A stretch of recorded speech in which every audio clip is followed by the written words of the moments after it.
Hello guys, hi everyone, welcome back to my channel. Watching this video, let's go start.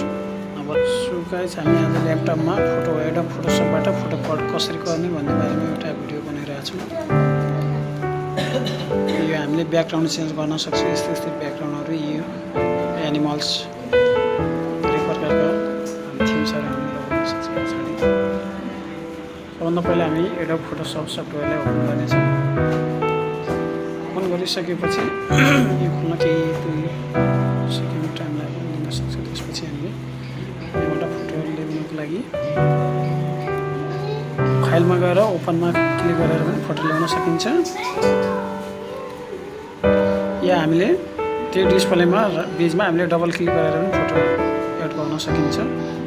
Photo click गरिसकेपछि हामी ओपनमा click गर्नेछौँ।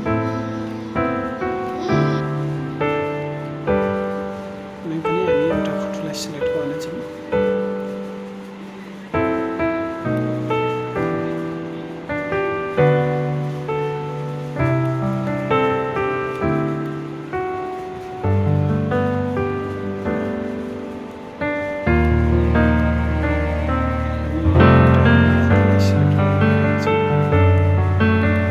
Click गरिसकेपछि त्यसपछि हामी ओपनमा क्लिक गर्नेछौँ।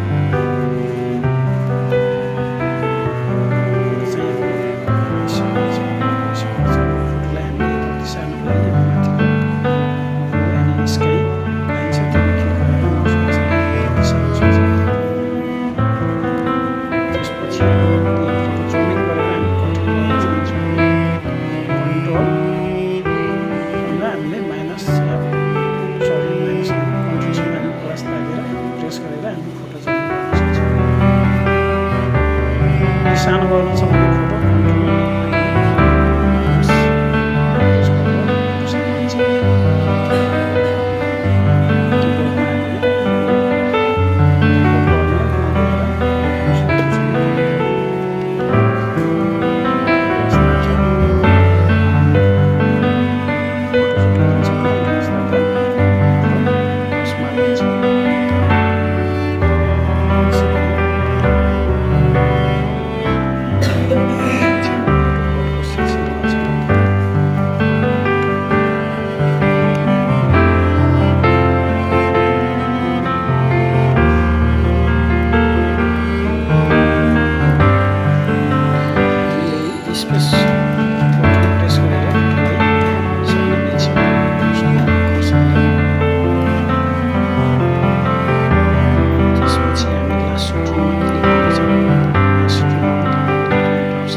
घुमाउनु छ भने माउसको कर्सरलाई हामीले स्पेस बटन किबोर्डमा प्रेस गरेर हामीले घुमाउन सक्छौँ।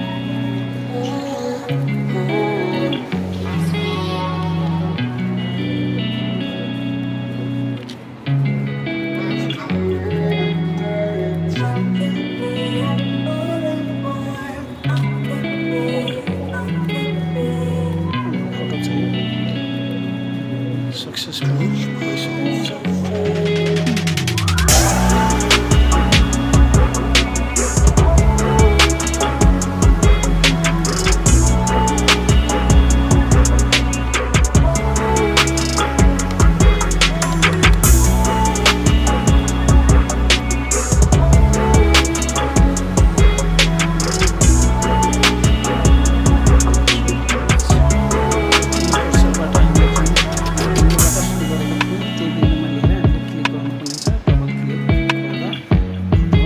automatic